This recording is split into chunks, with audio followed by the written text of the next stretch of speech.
Bienvenue, mon frère, ma sœur, toi qui viens d'entrer dans cet espace de lumière et de réflexion profonde. Ici, nous parlons de l'âme, de la foi, de l'amour d'Allah et des mystères qui touchent ton cœur. Si tu veux voyager à travers des histoires inspirantes, des rappels qui éveillent l'esprit et des messages qui renforcent ton lien avec ton Créateur, alors tu es au bon endroit.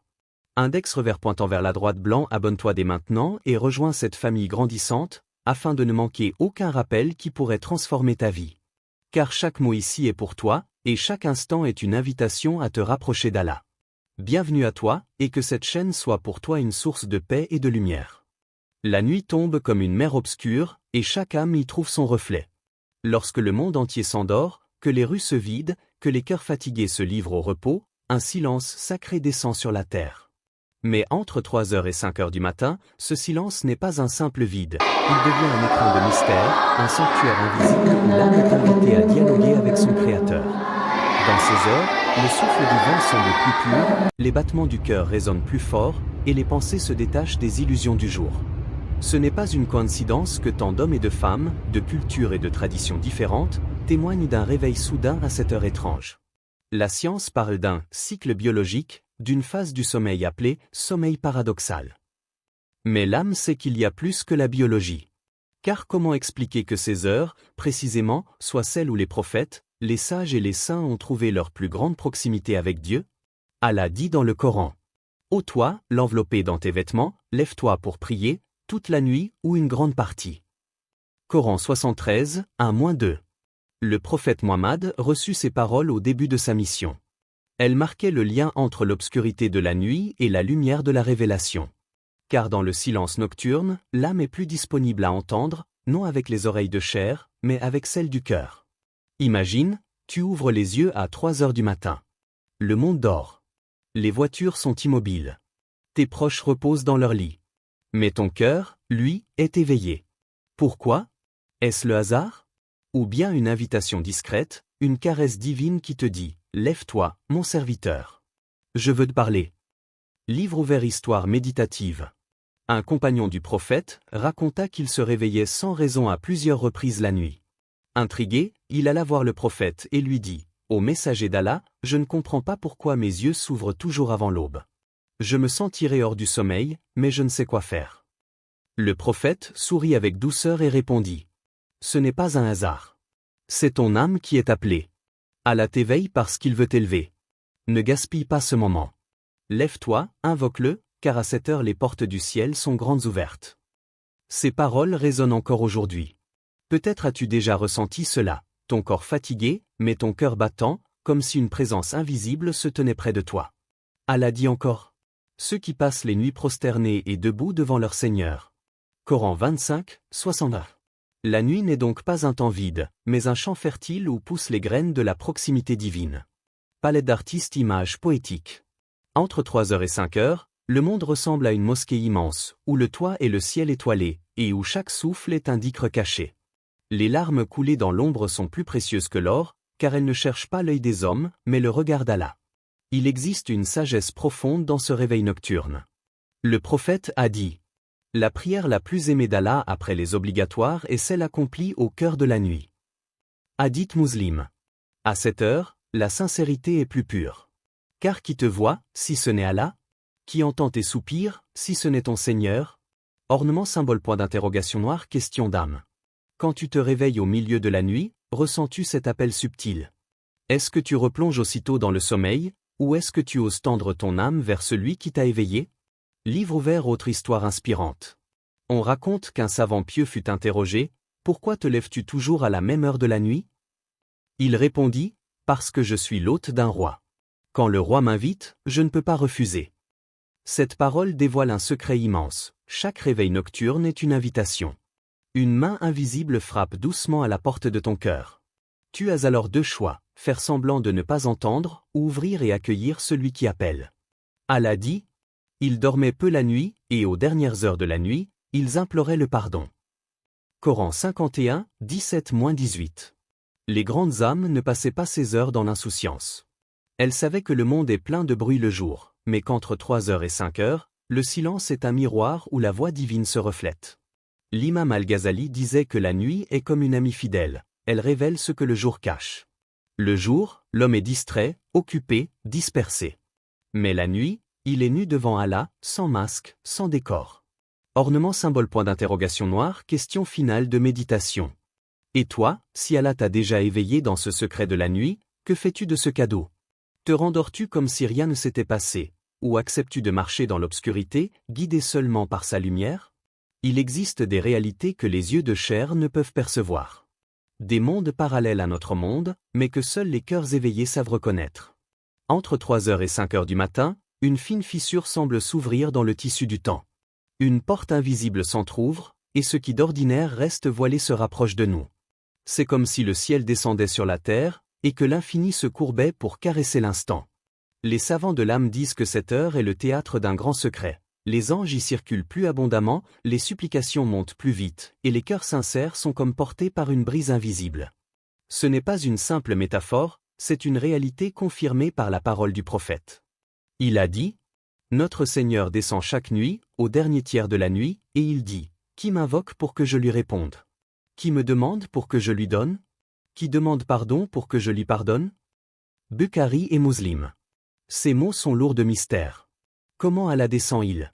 Nul ne peut sonder ce secret, car il appartient à son essence. Mais ce que l'on sait, c'est qu'il se rend proche, infiniment proche, à ceux qui l'appellent dans les ténèbres. À ce moment précis, les prières ne se perdent pas dans le vide, elles franchissent les couches invisibles du monde et atteignent directement le trône de la miséricorde. Livre ouvert, histoire mystérieuse. Un homme pieux, connu pour sa piété silencieuse, se levait chaque nuit exactement à la même heure, comme si une force invisible tirait son âme du sommeil. Ses voisins remarquaient la lueur de sa lampe, toujours allumée dans la nuit profonde. Un jour, on lui demanda: Pourquoi te lèves-tu ainsi, sans jamais faillir? Il répondit calmement: Parce que je sais qu'Allah m'attend. Comment pourrais-je le faire attendre?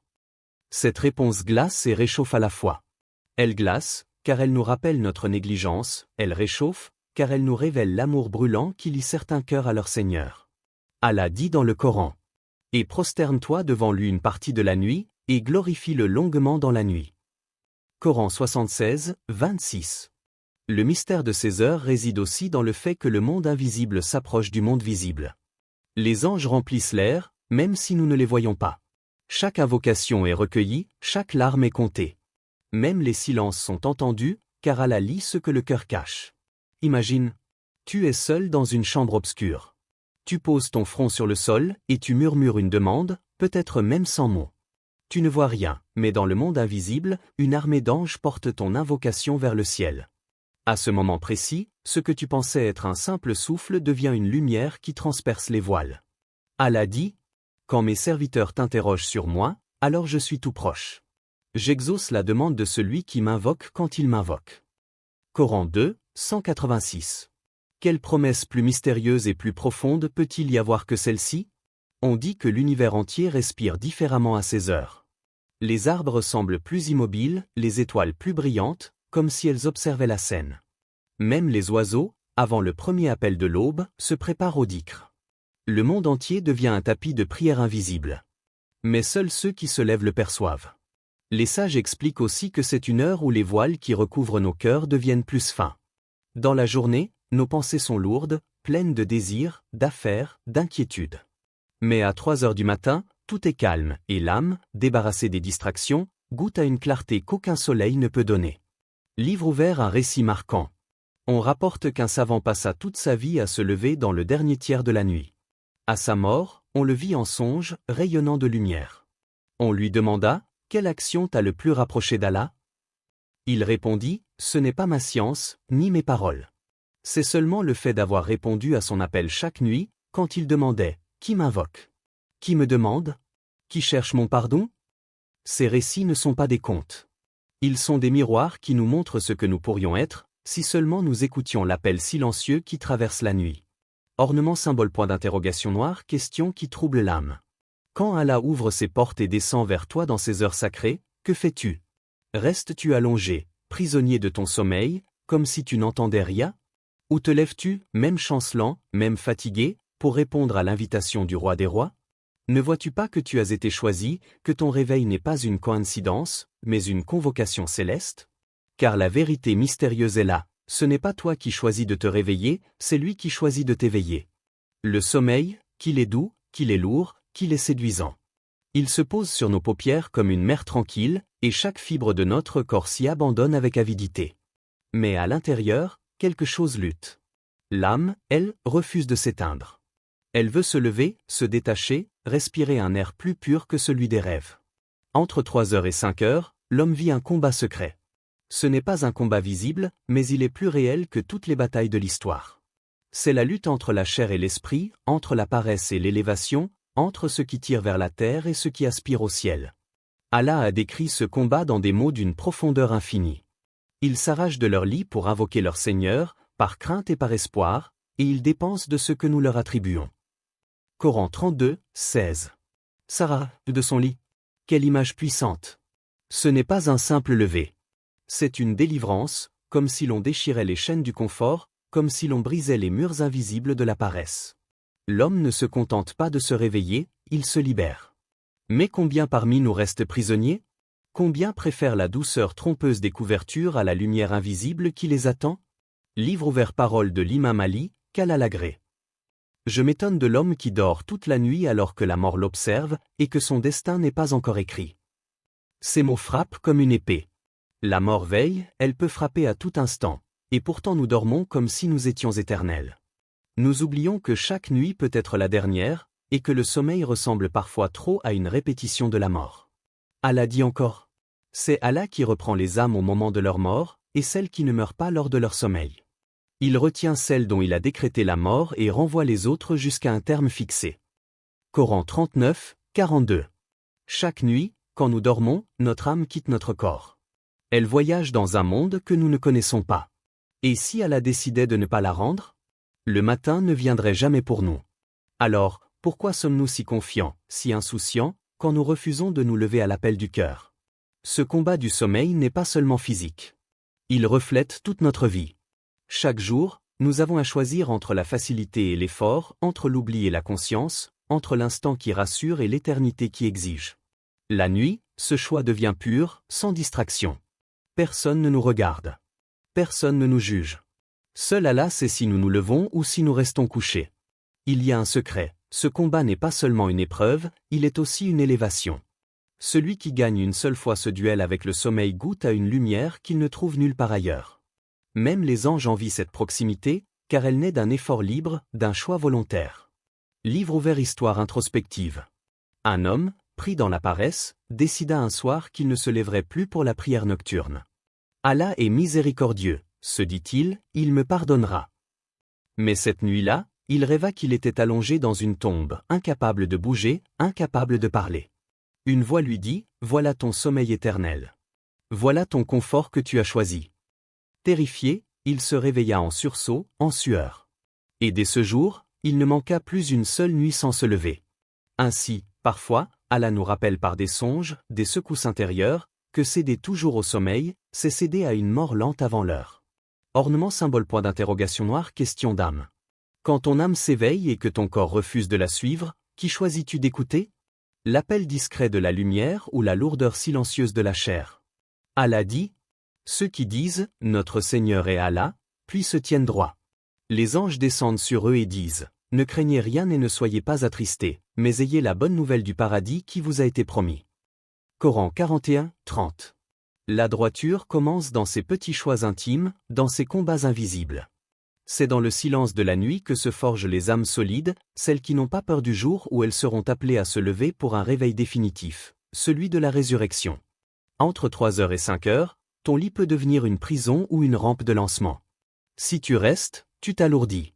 Si tu te lèves, tu t'élèves. Le matelas devient alors soit un tombeau, soit un tremplin vers la lumière. Et ce choix, tu le fais chaque nuit. Ornement symbole point d'interrogation noire dernière question poignante. Quand la mort te surprendra, veux-tu être trouvé dans le confort d'un sommeil inconscient, ou dans l'effort d'une âme qui s'arrache aux ténèbres pour chercher la lumière? Il y a des blessures que personne ne voit. Des douleurs que ni le médecin, ni le confident le plus proche ne peuvent soulager. Mais au cœur de la nuit, quand le monde entier dort, ces blessures invisibles trouvent un baume mystérieux. Entre 3 heures et 5 heures, l'âme fatiguée par les épreuves de la vie s'ouvre à une lumière qui n'appartient pas à ce monde. C'est une heure où Allah tend la main à ses serviteurs, non pas pour les juger, mais pour les guérir. Allah dit, En vérité, dans la création des cieux et de la terre, et dans l'alternance de la nuit et du jour, il y a certes des signes pour les doués d'intelligence. Ceux qui, debout, assis, couchés, invoquent Allah et méditent. Coran 3, 190-191. Cette lumière intérieure n'est pas seulement une métaphore. C'est une réalité vécue par ceux qui goûtent à la prière nocturne. Ils sentent leur poitrine s'élargir, leurs larmes se transformer en perles de purification, et leurs angoisses se dissiper comme une brume chassée par le soleil. Livre ouvert histoire. Une femme pieuse, accablée par les malheurs, perd son mari et ses enfants dans un court laps de temps. La douleur était si lourde qu'elle disait « Je n'ai plus la force de sourire aux hommes, mais j'ai encore la force de pleurer devant Allah ». Chaque nuit, à 4 heures, elle se levait, seule dans sa chambre. Ses prières étaient des soupirs, ses invocations des cris silencieux. Lorsqu'on lui demanda « Pourquoi ne dors-tu pas, alors que ton corps en a besoin ?» elle répondit « Parce que la douleur m'empêche de dormir, mais la prière m'empêche de souffrir. » Cette histoire n'est pas unique. Des milliers d'âmes, dans l'ombre de la nuit, trouvent un refuge que ni l'argent, ni la médecine, ni les hommes ne peuvent offrir. C'est la guérison qui vient de celui qui a créé le cœur et qui connaît ses fissures les plus secrètes. La prière nocturne devient alors un médicament invisible. Les battements du cœur s'apaisent, l'esprit troublé retrouve la clarté, et l'âme blessée redécouvre sa dignité. Celui qui prie à ces heures ne sort pas de sa chambre guéri de toutes ses douleurs, mais il sort plus fort, plus lumineux, plus capable de supporter la vie. Ornement symbole point d'interrogation noire, question inspirante. Et toi, que cherches-tu à guérir dans le secret de la nuit? Tes larmes, tes regrets, ton passé, ou peut-être cette solitude que tu caches si bien aux autres. Entre 3 heures et 5 heures du matin, le monde semble suspendu. Les bruits ont disparu, la lumière du jour n'est pas encore venue, et l'air lui-même paraît différent, chargé d'une présence invisible mais tangible. Ce n'est pas une simple heure du calendrier terrestre. C'est un moment choisi par celui qui connaît toutes choses, un instant où le temps s'incline devant la miséricorde, où le voile entre le ciel et la terre s'amincit pour permettre à l'âme d'entendre ce qu'elle ne peut percevoir le jour. Cette tranche de la nuit n'appartient pas aux humains seuls. C'est un rendez-vous divin, un appel silencieux, une invitation mystérieuse. Allah éveille qui il veut, à l'heure qu'il veut, pour qu'il vienne boire à la source de sa miséricorde et de sa guidance. Chaque réveil à cette heure n'est pas un hasard. Peut-être que ton nom est déjà inscrit dans ce rendez-vous. Peut-être qu'Allah t'attend pour te parler dans le silence. Allah dit, et ton Seigneur dit, invoquez-moi, je vous répondrai. Coran 40, 60. Ces mots sont simples, mais d'une profondeur infinie. Ils nous rappellent que l'invitation n'est pas conditionnée par notre mérite apparent, mais par le désir divin de répondre à ceux qui se tournent vers lui. Même si le cœur est faible, même si la foi semble vaciller, l'appel est là. Et celui qui entend ce souffle invisible peut décider de se lever ou de rester couché. Livre ouvert histoire contemplative. Un grand savant, connu pour ses nuits de dévotion, disait « Si tu veux savoir quelle place tu as auprès d'Allah, regarde quelle place Allah a dans ton cœur quand il t'appelle la nuit. » Ce simple conseil renferme une vérité profonde. Il ne s'agit pas de mesurer la grandeur de notre piété, ni de comparer nos efforts à ceux des autres. Il s'agit de constater la réceptivité de notre cœur, de ressentir cette vibration intérieure qui se manifeste lorsque l'appel se fait entendre.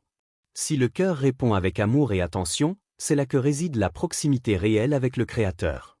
À ce moment précis de la nuit, chaque pensée, chaque souffle, chaque soupir peut devenir une porte vers le ciel. Même les larmes qui coulent silencieusement sur les joues des serviteurs deviennent des messagers qui voyagent directement vers le trône. Dans ces heures, la distance entre le ciel et l'homme est plus courte que jamais, et les cœurs qui se lèvent pour répondre à l'appel sont comblés de lumière et de clarté intérieure. Allah dit encore, dit, mon Seigneur ne néglige aucune œuvre, ni le poids d'un grain de poussière sur terre, ni dans les cieux, et il exauce la moindre prière. Coran 34, 3. Cette promesse ouvre une dimension qui dépasse la logique humaine. Le rendez-vous nocturne n'est pas simplement un moment de prière, il est une expérience de l'invisible, où l'âme peut toucher, même fugacement, la grandeur de celui qui l'a créé. Il y a dans ce secret de nuit une intimité que la lumière du jour ne permet pas. Les affaires, les bruits, les regards des autres, les distractions, tout cela disparaît, laissant place à une communion pure, directe et personnelle avec Allah. Imagine-toi dans ta chambre, seul dans l'obscurité. L'air est calme, la maison endormie. Tu poses ton front sur le sol, et soudain, le monde semble se transformer. Les murs disparaissent, la nuit s'étend comme un ciel infini, et tu sens une présence douce mais puissante qui te touche sans te voir. C'est comme si l'âme entière était suspendue entre ciel et terre, et que chaque invocation, chaque souffle, était accueilli directement par celui qui sait tout et voit tout. Dans ces moments, même les cœurs les plus troublés, les esprits les plus tourmentés, peuvent trouver la paix. La proximité divine devient tangible, non pas par des sensations ordinaires, mais par une certitude silencieuse, une clarté intérieure que rien ne peut troubler. Le sommeil, les doutes, la fatigue, tout devient secondaire. Le rendez-vous a lieu, et il n'attend que ta réponse. Ornement symbole point d'interrogation noire, question inspirante. Si Allah t'invite à son rendez-vous secret, en pleine nuit, que ferais-tu? Ferais-tu semblant de ne pas entendre, ou te lèverais-tu avec humilité, le cœur ouvert, prêt à recevoir ce qu'il veut t'offrir? Cette invitation n'est pas simplement un moment de prière, c'est une preuve d'amour. Allah t'éveille parce qu'il désire ton attention. Il choisit de te parler dans le silence de la nuit, loin des distractions, loin des voix du monde. Et cette convocation, rare et précieuse, pourrait bien transformer ton âme, changer le rythme de ta vie, et ouvrir des portes que tu n'aurais jamais imaginées. Un homme, chaque nuit, se réveillait à 4h30. Ses voisins pensaient à une habitude étrange, mais lui savaient qu'il n'était pas seul. Il disait, « Je ne sais pas ce que cette heure m'apportera, mais je sais qu'il m'attend. Même si je ne comprends rien, je choisis de venir. » Dans cette décision simple se cache la clé du mystère, la fidélité à l'appel divin transcende la compréhension humaine et ouvre les portes de la grâce. Ornement symbole point d'interrogation noire, question finale de méditation. Si cette invitation t'était offerte chaque nuit, choisirais-tu le confort de l'oubli, ou le frisson sublime d'un rendez-vous avec le Créateur, dans le secret de l'aube?